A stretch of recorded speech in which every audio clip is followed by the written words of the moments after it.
आप सब लोगों को जय मसीह की जय। परमेश्वर को उपस्थिति में आने के लिए प्रभु ने फिर से हमारे जीवन में मौका दिया है। जो बाइबल अध्ययन हम कर रहे हैं उन बाइबल अध्ययन के आगे के भाग में हम जाएंगे। पिछले इतवार के दिन मिलापो वाले तंबू के विषय में हम लोगों ने जो अध्ययन किया था, आज इस्राएलियों का जीवन का एक भाग को हम अध्ययन करेंगे। जो विषय मैं आज आपके सामने रखना चाहता हूं वो है वार्निंग फ्रॉम इज़राइल्स हिस्ट्री, इस्राएलियों का इतिहास से चेतावनी। ये बातें जानने के लिए पहला कुरिन्थी 10वां अध्याय उसका 6वां पद से लेकर के 10वां पद तक हम मनन करने के लिए जा रहे हैं, लेकिन आज उसका केवल एक ही पद को हम मनन कर पाएंगे। लेकिन हमारा जो मूल विषय है वो 1 कोरिन्थियंस चैप्टर 10 वर्सेस 6 to 10 इस पर आधारित होंगे।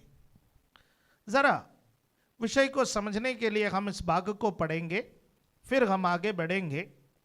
इससे पहले भी कुछ साल पहले इस विषय को मैंने आपके सामने प्रचार किया था, मुझे मालूम है, लेकिन आज एक अलग तरीके से इन पॉइंटों को, इन बातों को आपके सामने रखने के लिए मैं चाहता हूं, ताकि हमारा जो बाइबल अध्ययन है, जो उत्पत्ति का पुस्तक से हम शुरू होकर आ रहे हैं और वो हम आगे बढ़ा सके, उसके लिए परमेश्वर हमारी सहायता करे। मिलके पढ़े।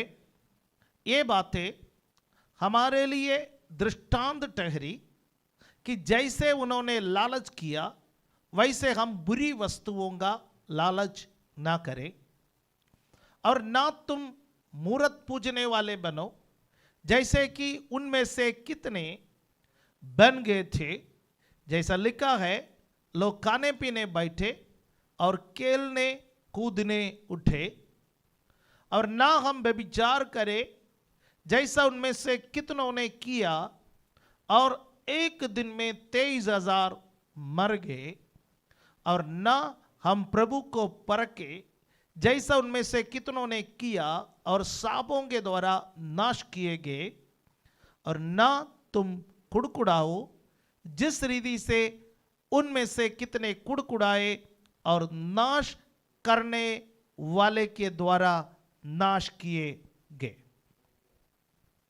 पहला कोरिन्थी 10वां अध्याय में पौलुस प्रेरित इस्राएली लोगों के जीवन का या मरुस्थल का 40 वर्ष का जो सफर है उसका समरी बता रहे हैं। थोड़े दिन पहले भी हमने पहला कोरिन्थी 10वां अध्याय का पहला या दूसरा पद से हमने देखा था लाल समुद्र पार करने के विषय में, और वहां पर वो एक दृष्टांत के रूप में बताता है। फिर से हम देखते हैं यहां पर एक और दृष्टांत बता रहा है। इस्राएलियों का जीवन में जो जो 40 वर्ष के मरुस्थल के सफर में घटा है, वो घटनाएं एक व्यक्ति के जीवन के कनान देश की ओर इस्राएलियों का जो सफर है, वो सफर एक विश्वासी के जीवन में स्वर्गीय कनान की ओर जाने का सफर के बीच के एक दृष्टांत के रूप में हम इन बातों को समझ सकते हैं। यहां पर 6 बातें लिखे हुए हैं। उन 6 बातों के बारे में हम पूरी तरह से आज नहीं देखेंगे, हम 6ठा आयत में आएंगे। 6ठा आयत में क्या लिखा है आप देखिए। ये बातें हमारे लिए दृष्टांत ठहरी। These things happened as an example for us. ये हमारे लिए एक दृष्टांत है। दृष्टांत का अर्थ मैंने पहले से आपसे कहा है, संसारिक बातें हैं, संसारिक अनुभव है, संसारिक चीजें हैं, परंतु उनमें एक आत्मिक अर्थ परमेश्वर हमें सिखाना चाहता है, तो उसको दृष्टांत कह सकते हैं। और इस्राएलियों का जीवन बारीकी से देखेंगे तो हमारे स्वर्गीय कनान की ओर के सफर के बारे में भी हमें पता चलेगा। तो क्या क्या दृष्टांत है जो परमेश्वर हमसे यहां पर बात करना चाहता है, क्या क्या चेतावनी है जो परमेश्वर हमसे बातें करना चाहता है, वो यहां पर देखिए। यहां पर 6ठा पद में लिखा हुआ है कि उन लोगों ने क्या किया, बुरी वस्तुओं का लालच किया है। उन्होंने बुरी वस्तुओं का लालच किया। अब देख सकते हैं कि 10 आज्ञा में जो परमेश्वर ने 10वां आज्ञा मनुष्य को दिया या इस्राएलियों को दिया मूसा का माध्यम से, परमेश्वर ने उनसे कहा कि तुम लालच मत करना, किसी का घर का लालच नहीं करना या किसी का संपत्ति का लालच ना करना, किसी का जीवन साथी का लालच ना करना, किसी और वस्तुओं का लालच ना करना। परमेश्वर ने उनसे कहा तुम लालच मत करना। लालच मत करना जब परमेश्वर ने उनसे कहा तो हमें क्या करना चाहिए? हमें क्या करना चाहिए? क्या आगे बढ़ने की चेष्टा ना रखें, उसके समान मेरे पास हो ऐसा ना सोचे। परमेश्वर का वचन कहता है कि हमें संपूर्ण तरीके से परमेश्वर पर निर्भर रहना चाहिए। हमारे प्रतिदिन का जीवन के लिए परमेश्वर पर निर्भर रहे। हम आत्म निर्भरता के बारे में बातें करता है। हमारे सरकार के एक नारा भी है, आत्मनिर्भर भारत। हर व्यक्ति आत्मनिर्भर होना चाहता है। बच्चे थोड़ा पढ़ लिख करके थोड़ा सा बड़ा हो जाता है, कहते हैं कि मैं अपने पैरों पर खड़ा होना चाहता हूं। अभी तक फिर क्या सिर के बल खड़े हो रहे थे? अरे बचपन से तो हम खड़े तो पैरों से है ना, लेकिन उसका अर्थ कुछ और है। जब कोई कहता है मैं अपने पैरों पर खड़ा होना चाहता हूं, उसका अर्थ क्या है? मैं आत्मनिर्भर होना चाहता हूं, है ना। मैं मेरा जेब खर्चा के लिए किसी से पैसा लेना नहीं चाहता हूं। मैं किसी के ऊपर बोझ बन करके नहीं रहना चाहता हूं, बल्कि मैं स्वयं अपना जीवन संधारण का मार्ग मैं ढूंढना चाहता हूं। हेलो, हम विश्वासी आत्मनिर्भर नहीं है, हम विश्वासी मसीह निर्भर है। हालेलुया। ये संसारिक व्यक्ति और हम में ये फर्क है। हालेलुया। हम प्रभु यीशु मसीह पर निर्भर है। परमेश्वर चाहता है कि हम उस पर निर्भर रहे। हालेलुया। परमेश्वर हमारा जीवन बिताने का सारे संसाधनों का इंतजाम करेंगे। परमेश्वर हमारे लिए मार्ग खोलेंगे। परमेश्वर पर भरोसा रखे, प्रतिदिन परमेश्वर पर भरोसा रखे। हालेलुया। सरकार राशन देता है, महीने का देता है। आजकल मैं यूपी में जाता हूं तो वहां पर बड़े बड़े बोर्ड लगा हुआ है, उसमें नेताओं का फोटो भी है। हर महीने प्रति व्यक्ति 5 किलो गेहूं लो, / 5 किलो चावल लो। 5 किलो गेहूं या 5 किलो चावल प्रति महीने प्रति व्यक्ति सरकार दे सकता है। लेकिन प्रभु कैसे? प्रभु का प्रार्थना क्या है? हमारे प्रतिदिन का रोटी दो। हालेलुया। प्रभु आपको सप्ताह के हिसाब से आशीष देने वाला नहीं है। कुछ पासवान लोगों ने प्रार्थना करते हुए मैंने देखा है, इतवार की आराधना में परमेश्वर इस सप्ताह का आत्मिक मन्ना हमें दो। वो कौन सी बाइबल से प्रार्थना करते हैं मुझे नहीं मालूम। बाइबल में जो मन्ना मिलता है वो एक दिन के लिए है, लेकिन पासवान लोगों को विशेष वरदान मिला है सप्ताह का मन्ना लोगों को देने के लिए है। ये इतवार भाषण सुन करके जाओ, फिर अगले इतवार भाषण सुनने के लिए आ जाना। 7 दिन का manna we will pack for you. आपको खाली गरम करना है, ओवन है ना, गरम करना है, खाना है, पैक्ड फूड। हेलो, प्रभु यीशु मसीह ने हमें क्या सिखाया? प्रभु यीशु मसीह ने कहा प्रतिदिन हमें उस पर निर्भर रहना। और लालच क्या है? लालच के प्रतिदिन परमेश्वर पर निर्भर रहने के बजाय उससे अधिक परमेश्वर से मांगना, उससे अधिक परमेश्वर से चाहना। हालेलुया, आमीन। क्या प्लानिंग करना गलत है? मैं कहूंगा प्लानिंग करना गलत नहीं है, लेकिन बुरी प्लानिंग करना गलत है। स्वार्थता का प्लानिंग करना गलत है। लालच का प्लानिंग करना गलत है। किसी को देकर के प्लानिंग करना गलत है। परमेश्वर आपको जो क्लियर गाइडेंस देता है, स्पष्ट मार्ग परमेश्वर आपको जैसा बताता है, वचन के अनुसार प्लानिंग करें। क्या परमेश्वर ने प्लानिंग नहीं की? नूह का जहाज बनाना क्या परमेश्वर का प्लानिंग नहीं था? क्या मिलाप वाला तंबू बनाना परमेश्वर का प्लानिंग नहीं था? क्या इस्राएलियों को कनान देश में ले जाना परमेश्वर का प्लानिंग नहीं था? परमेश्वर सबसे बड़ा योजनाकार है। हालेलुया, आमीन। संसार में हम हर 5 वर्ष में योजनाएं बनाता गए, हर 10 वर्ष का योजनाएं बनाता गए, सब फेल हो जाता है। परंतु परमेश्वर का योजनाएं कभी विफल नहीं होंगे। भले देर हो जाए लेकिन विफल नहीं होंगे। परमेश्वर अपना योजना में लोगों को ढूंढता है। इसलिए ईश्वरीय विचार के मुताबिक योजना बनाना कोई पाप नहीं है, लेकिन लालच के लिए योजना बनाना, लालच करना, स्वार्थ के लिए बनाना वो पाप है। और उसी पर हम आज थोड़ा समय मनन करेंगे। हम गिनती के पुस्तक में जाएंगे। यहां का प्रॉब्लम क्या है?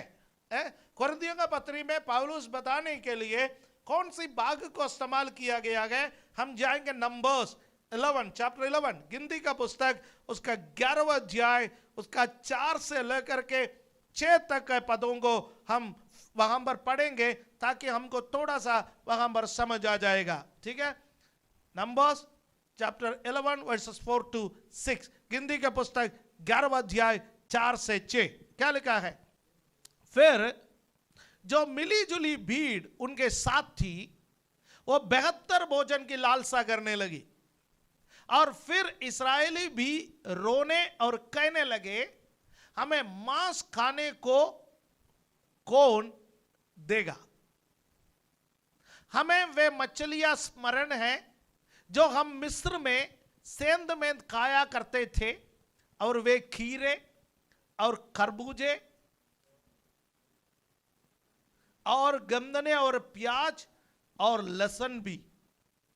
परंतु अब हमारा जी घबरा गया है, यहां पर इस मन्ना को छोड़ और कुछ भी देख नहीं पड़ता।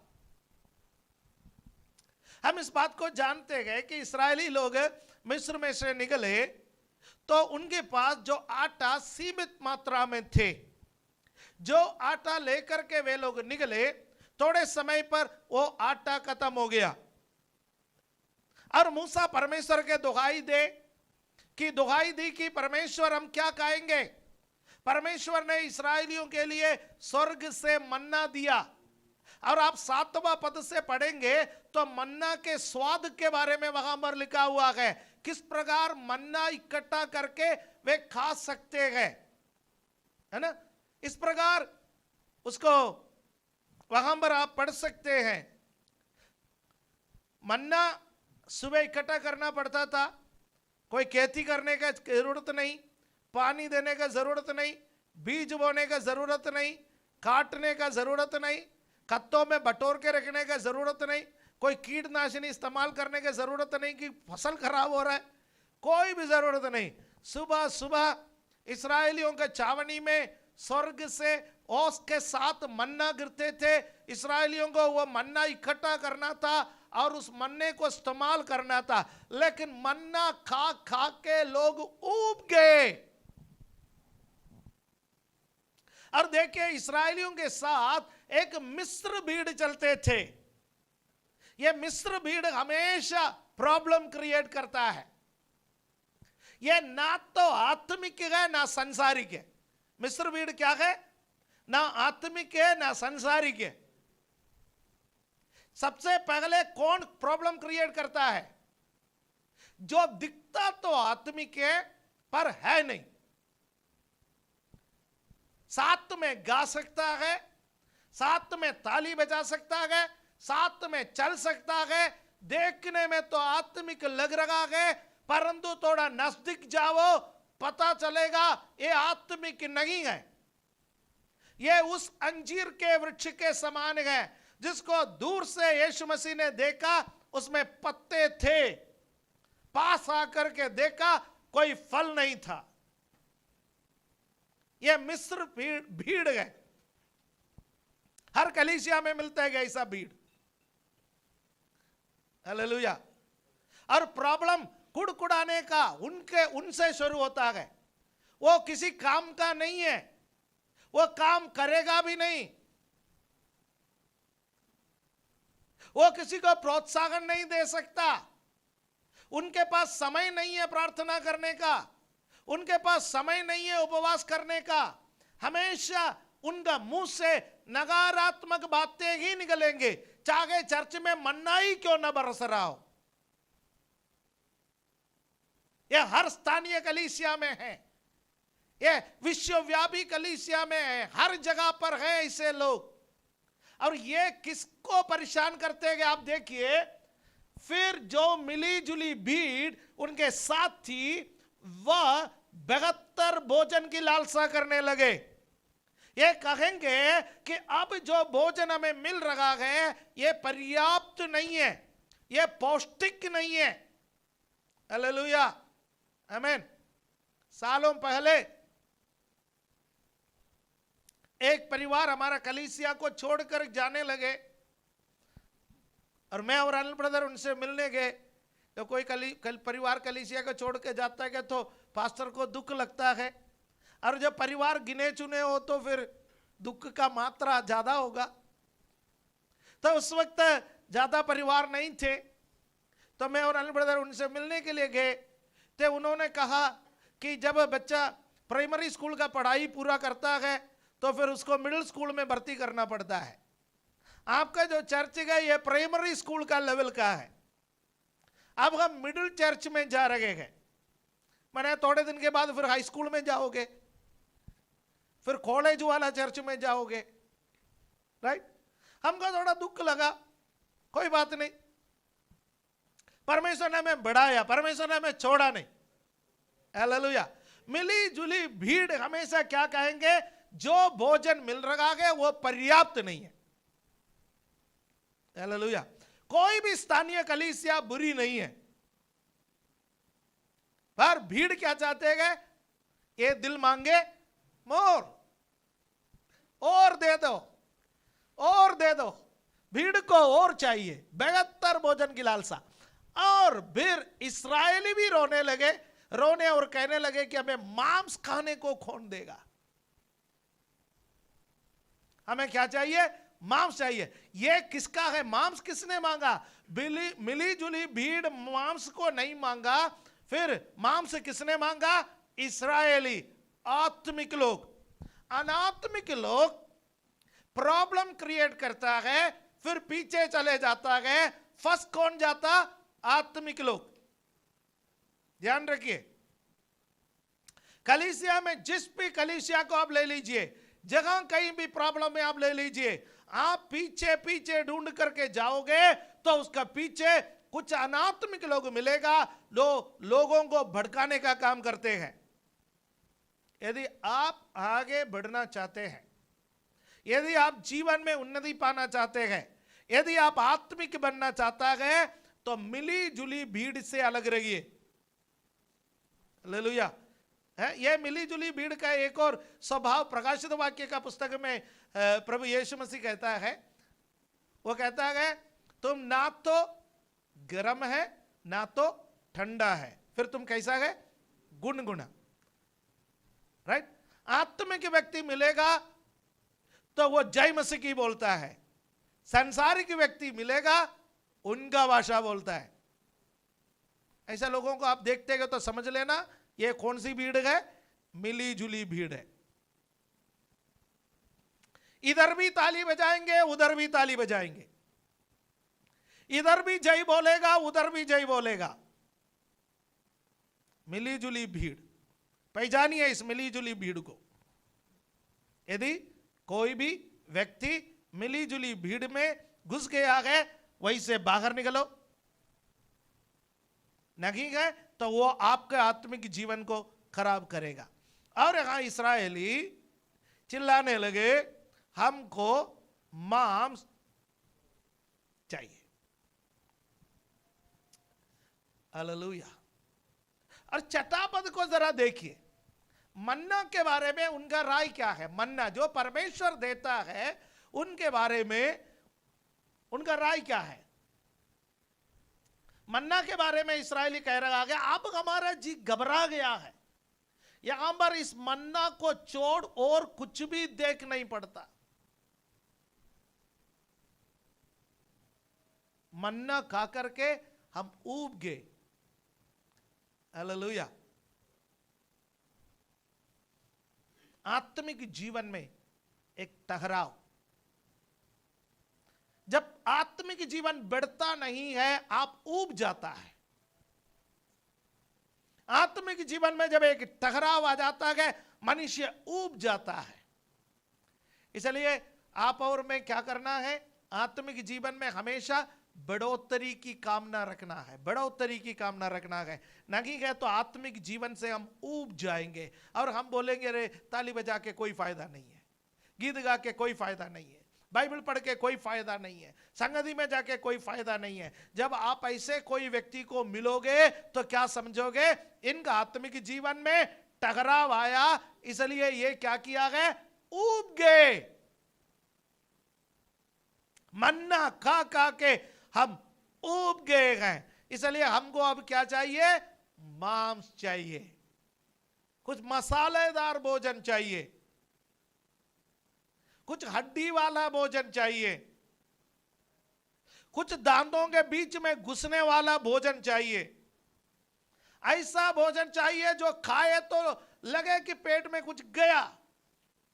मन्ना तो बड़ा हल्का हो गया, हमें मन्ना से ज्यादा कोई भोजन चाहिए।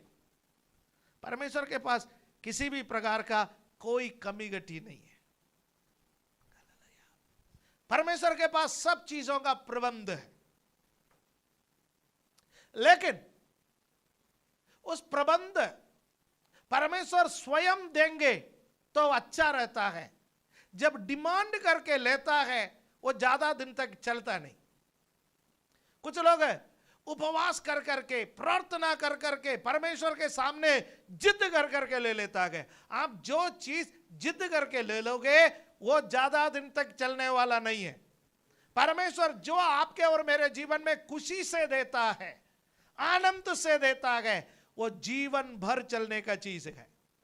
हालेलुया। क्योंकि हम मांगने से पहले जानता है कि हमारी जरूरत क्या है।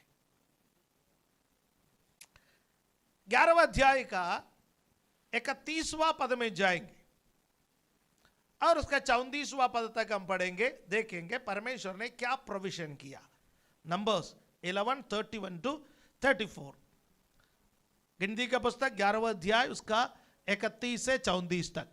तब यहोवा की ओर से एक बड़ी आंधी आई और वो समुद्र से बटेरे उड़ा के छावनी पर और उसके चारों ओर इतनी ले आई कि वे इधर उधर एक दिन के मार्ग तक भूमि पर 2 हाथ के लगभग ऊंचे तक छा गए। अगला, और लोगों ने उठकर उस दिन भर और रात भर और दूसरे दिन भी दिन भर बटेरों को बटेरते रहे। जिसने कम से कम बटोरा उसने 10 होमेर बटोरा और उन्होंने उन्हें छावनी के चारों ओर फैला दिया। नेक्स्ट, मांस उनके मुंह में ही था और वे उसे खाने ना पाए थे कि यहोवा का कोप उन पर भड़क उठा और उसने उनको बहुत बड़ी मार से मारा और उस स्थान का नाम किब्रोत हतावा पड़ा, क्योंकि जिन लोगों ने मांस की लालसा की थी उनको वहां मिट्टी दी गई। मैं आपसे क्या कहा? हालेलुया। मन्ना नुकसान नहीं करता क्योंकि वो शुद्ध भोजन है। आजकल मन्ना नहीं चाहिए किसी को, आज फिर क्या चाहिए? मसालादार भोजन चाहिए। यूट्यूब भरा पड़ा है, यूट्यूब भरा पड़ा है। पिछले दिनों में एक लड़के का यूट्यूब, वो कोई प्रभु का सेवक बोलता है कि अपने आप को, उसमें हजारों की संख्या में लोग उसको देखते हैं। बाइबल से उसको कुछ नहीं आता, वो स्वप्न देखता है, फिर लाइव वीडियो करता है, स्वप्न बताता है। परमेश्वर ने 2021 के बारे में मुझे ये स्वप्न दिया, परमेश्वर ने पंजाब के बारे में मुझे ये स्वप्न दिया, परमेश्वर ने गुजरात के बारे में ये स्वप्न दिया। मजे की बात ये है, परमेश्वर, वो शादीशुदा लड़का नहीं है, परमेश्वर ने उसको उसकी होने वाली पत्नी के बारे में भी स्वप्न दिया, उसका नाम भी बताया, वो कौन सी इलाका से होगा वो भी बताया। और वो वीडियो में अपील कर रहा है कि मेरी होने वाली पत्नी, तू मुझे सुन रही है तो मेरे पास आ भी जाओ।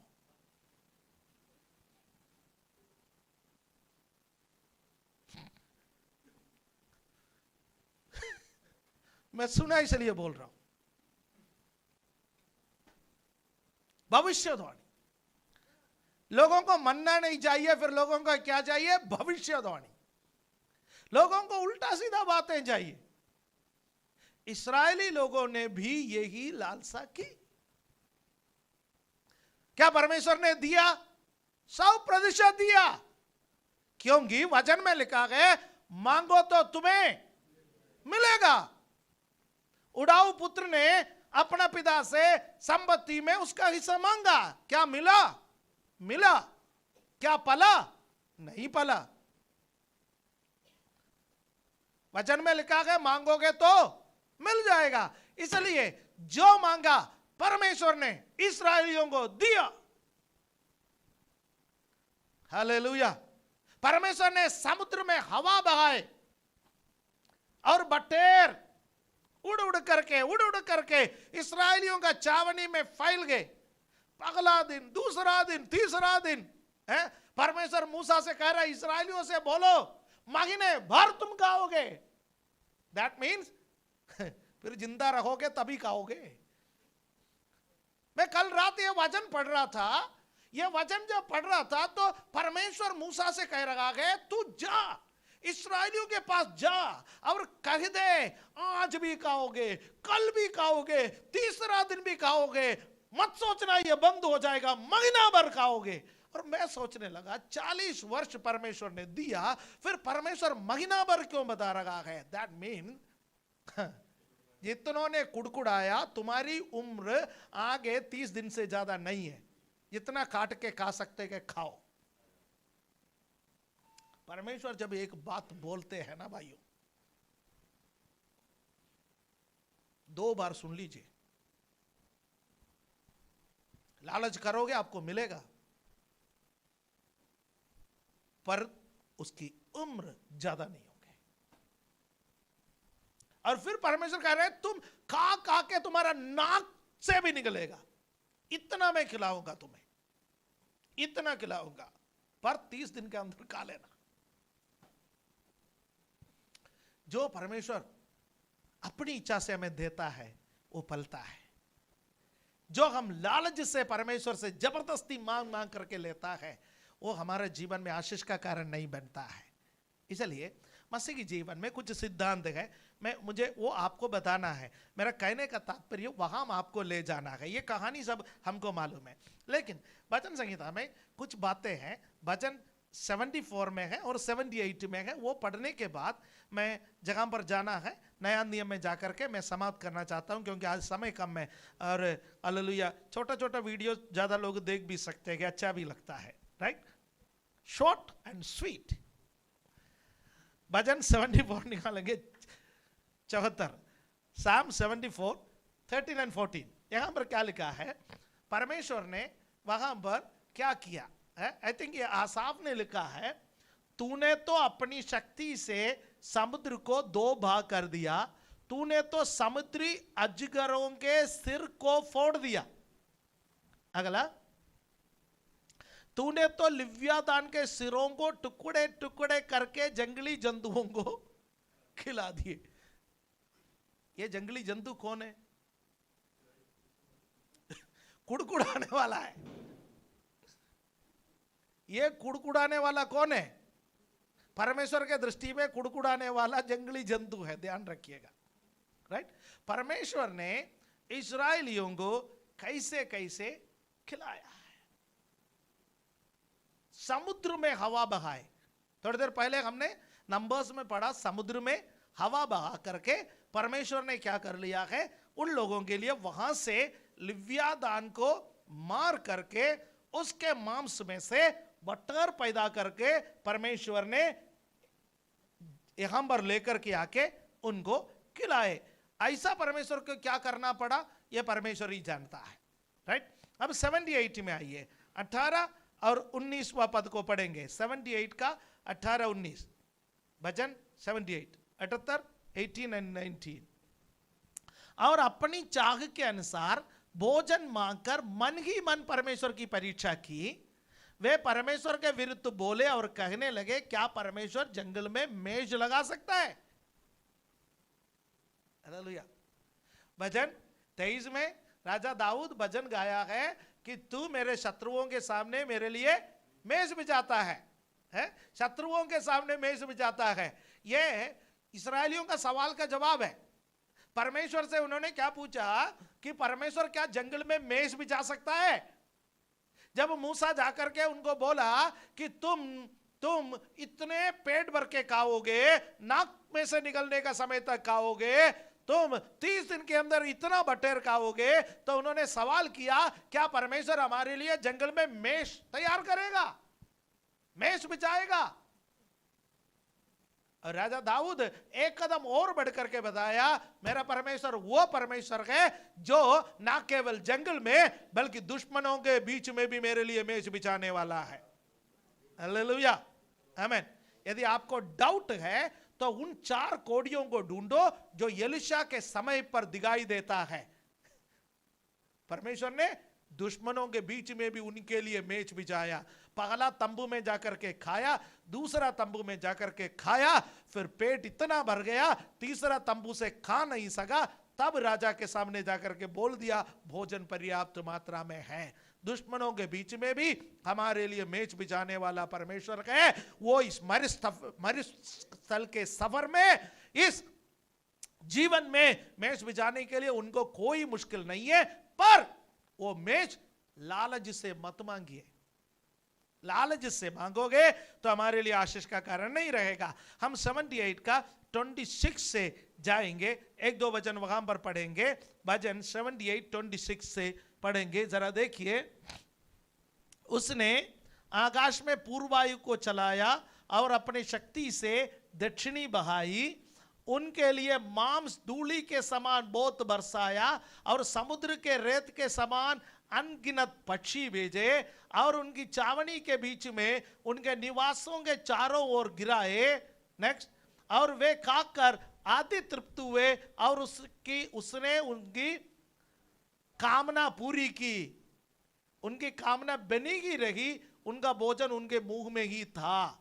नेक्स्ट, फिर परमेश्वर का क्रोध उन पर भड़का और उसने उनके हष्ट पुष्टों को घात किया और इस्राएल के जवानों को गिरा दिया। राइट। हमारे देश में आतंकवादी पकड़ा गया था, अजमल का साहब, ठीक है, मुंबई में जो टेररिस्ट अटैक हुआ था, आपको पता है। राइट। उसको फांसी पर लटका दिया गया, लेकिन फांसी पर लटकाने से पहले भी उसको बिरयानी खिलाए गए, बेहतरीन बिरयानी।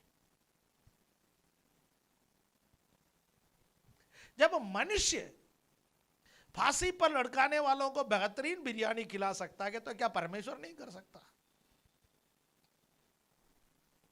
इस्राएली लोगों ने परमेश्वर का क्रोध दिलाया और परमेश्वर ने समुद्र में पूर्वायु बहाया, पक्षी लेकर के आए और वे लोग खाए, खा के बाद में क्या किया? परमेश्वर का क्रोध भड़का और वे सब जंगल में नाश हो गए।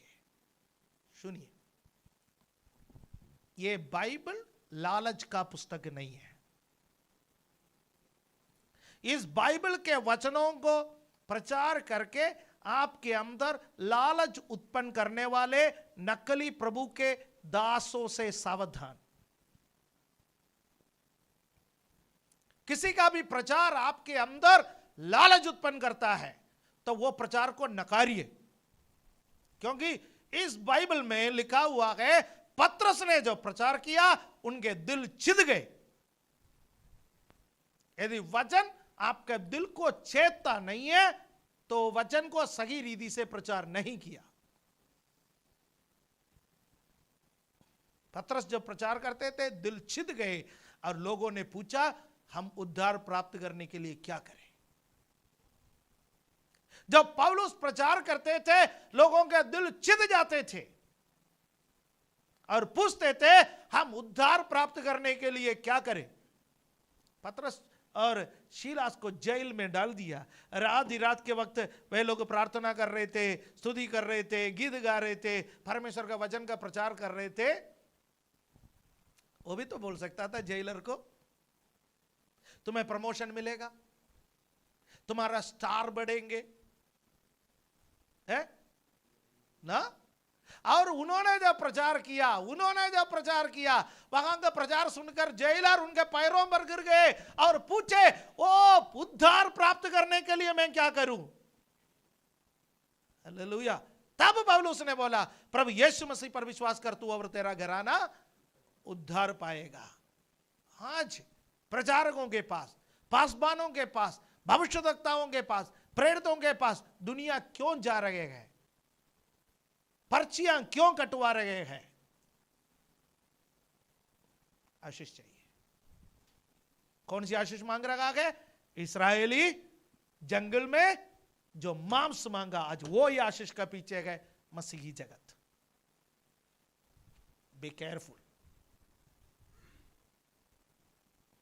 हालेलुया, आमीन। यदि मैं ये प्रचार ना करूं तो परमेश्वर को मुझे जवाब देना पड़ेगा, इसलिए मैं ये प्रचार कर रहा हूं। किसी को चोट पहुंचाने के लिए नहीं है, लेकिन मसीही शिक्षा आप तक पहुंचाना मेरा कर्तव्य है।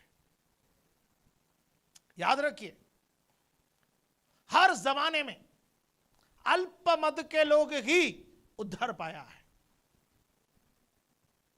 भीड़ को देखकर विचलित मत होना। भीड़ परमेश्वर का उपस्थिति का लक्षण नहीं है। जगह अल्पमत के लोग परमेश्वर की आराधना करते हैं, सच्चाई से परमेश्वर के पीछे चलते हैं, वहां परमेश्वर की उपस्थिति है। राइट। पहला तिमोथी 6 अध्याय 6 से 10 तक पढ़ करके मैं समाप्त करना चाहता हूं। वहां हमारे लिए उपदेश है, शिक्षा है। First Timothy chapter 6 versus 6 to 10। पहला तिमोथी 6 अध्याय 6 से 10। यहां पर क्या लिखा है? संतोष सहित भक्ति बड़ी लाभ है, क्योंकि ना हम जगत में कुछ लाए हैं और ना कुछ ले जा सकते हैं। यदि हमारे पास खाने और पहनने को हो तो इन्हीं पर संतोष करना चाहिए। पर जो धनी होना चाहते हैं वे ऐसी परीक्षा और फंदे और बहुत सी व्यर्थ और हानिकारक लालसाओं में फंसते हैं जो मनुष्यों को बिगाड़ देती है और विनाश के समुद्र में डुबा देती है। क्योंकि रुपये का लोभ सब प्रकार की बुराइयों की जड़ है, जिससे प्राप्त करने का प्रयत्न करते हुए कितनों ने विश्वास से भटक कर अपने आप को विभिन्न प्रकार के दुखों से चलनी बना लिया है। पर मैं यहां पर वचन में कुछ बातें हैं। एक वचन कहता है कि संतुष्टि या संतोष सहित भक्ति। आपकी भक्ति लालच वाली भक्ति है तो वह परमेश्वर के सामने ग्रहण योग्य नहीं है। परमेश्वर उसको ग्रहण नहीं करता। लालच वाली भक्ति को परमेश्वर ग्रहण नहीं करता। राइट। फिर आपकी भक्ति क्या है? संतोष सहित। प्रभु आपने मुझे जो दिया उसके प्रति मैं धन्यवादी हृदय से हूं। जब परमेश्वर ने मन्ना दिया इस्राएलियों को, वहां पर क्या करना चाहिए था? परमेश्वर हम ना तो बोते, ना काटते, ना कत्तों में बटोरते, फिर भी आप हमें भोजन खिलाता है, हम आपका धन्यवाद करते हैं। क्या परमेश्वर उनको मांस नहीं देता? परमेश्वर जरूर देता, जरूर देता, लेकिन उन्होंने लालच किया, महीने भर खाए। यदि लालच नहीं किया होता 40 वर्ष आराम से मांस खाते। परमेश्वर का योजना में था उनको देना, पर उन्होंने समय से पहले लालच से मांगा। इसलिए जो इस वक्त आपको मिल रहा है उससे संतुष्ट रहिए। प्रभु जैसा आपने रखा मैं तेरा धन्यवाद करता हूं। हालेलुया। संतोष सहित भक्ति बड़ी कमाई है, बड़ा लाभ है। संतुष्टि वचन सिखाता है, संतुष्टि। नीति वचन में एक प्रार्थना है, उसमें कहता है कि प्रभु मुझे इतना निर्धन मत बना दे कि मैं चोरी करके खाऊं। प्रभु मुझे इतना धनी भी मत बना दे कि मैं खा पी करके तृप्त होकर के पूछूं कि प्रभु कौन है। हालेलुया। यीशु ने क्या सिखाया? आज की रोटी, आज की रोटी मिल गया है, प्रभु को धन्यवाद करो, कल वो देगा। हालेलुया, कल वो देगा। एलिया का परमेश्वर आज भी जीवित है, वो युगान युग एक सा रहता है। आपका घर में क्या है क्या नहीं है वो जानता है, वो आपके जरूरतों को पूरा करेगा। हालेलुया। फिर दूसरा इस वचन में लिखा है कि हमें संतुष्टि चाहिए, और दूसरा खाने और पहनने के लिए है तो खुश रहो, संतुष्ट रहो। दैट मीन उस वक्त जब ये पत्री लिखने का समय खाना और पहनना बेसिक जरूरत था। आज आप देखिए आपका बेसिक जरूरतें परमेश्वर पूरा कर रहा है या नहीं, आप उसके लिए प्रार्थना कीजिए, प्रभु मेरे बेसिक जरूरतों को पूरा कर। मेरे जरूरी जो बातें हैं वो मेरे मेरे मेरे मूलभूत बातें हैं। मुझे कपड़ा चाहिए, मुझे खाना चाहिए, मुझे बच्चों का पढ़ाई चाहिए, मुझे एक नौकरी चाहिए। प्रभु जो चीजें हैं आपका बेसिक जरूरत है उसके लिए आप प्रार्थना कर लीजिए। फिर तीसरी बात इसमें क्या कहता है कि यदि आप धनी बनाना चाहोगे, यदि आप किसी भी प्रकार का लोभ करोगे, लालच करोगे, किसी भी प्रकार का, इसमें लिखा गया रुपया का लोभ, लेकिन मैं कहता हूं किसी भी प्रकार का लालच करोगे वो आपको चलनी कर देंगे, चलनी कर देंगे। हालेलुया। बहुत सारे लोग लोभ के कारण पैसा लगा लगा के थक जाते हैं, नुकसान उठाता है। यदि प्रभु आपका जरूरतों को पूरा कर रहा है उसी पर चलिए। प्रभु आपके हाथ के कामों को आशीष देने वाला परमेश्वर है। इसलिए आज मैं इतना ही कहना चाहता हूं। एक और पॉइंट था वो नेक्स्ट वीक में हम देखेंगे, थोड़ा सा फास्ट चलेंगे नेक्स्ट वीक में। आप लोग हंस रहे,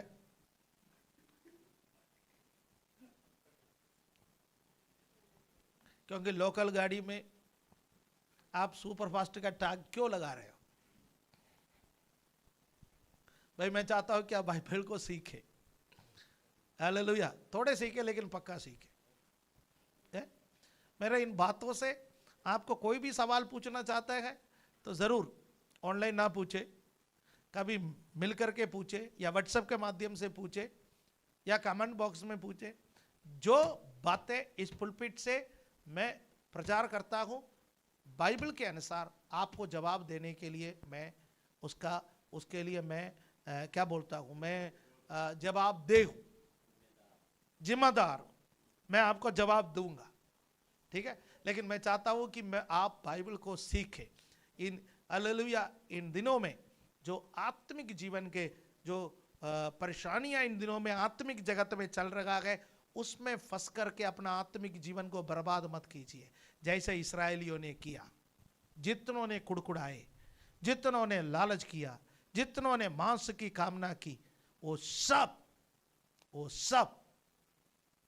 30 दिन के अंदर कहां पर उनको मिट्टी भी दी गई। वचन में लिखा है खाए जब भोजन उनके मुंह पर थी तब परमेश्वर का क्रोध भड़का और उनको वही मिट्टी दी गई। आप यहां मरने के लिए नहीं आए, आप यहां नाश होने के लिए नहीं आया है। हमको बहुत दूर जाना है, प्रभु की सेवा करना है और हमको स्वर्गीय कनान में प्रवेश करना है। उसके लिए प्रभु हमारी सहायता करे। आइए हम प्रार्थना करें। Hallelujah, praise the Lord, hallelujah. स्वर्गीय पिता, हम धन्यवाद देते हैं आज जो वचन आपने हमें दिया।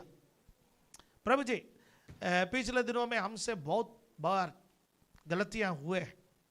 हम ठीक तरह से बाइबल को नहीं समझे, हम बाइबल को लालच के अनुसार ले लिया है, हमने सोचा बाइबल पढ़ने से ये मिलेगा वो मिलेगा।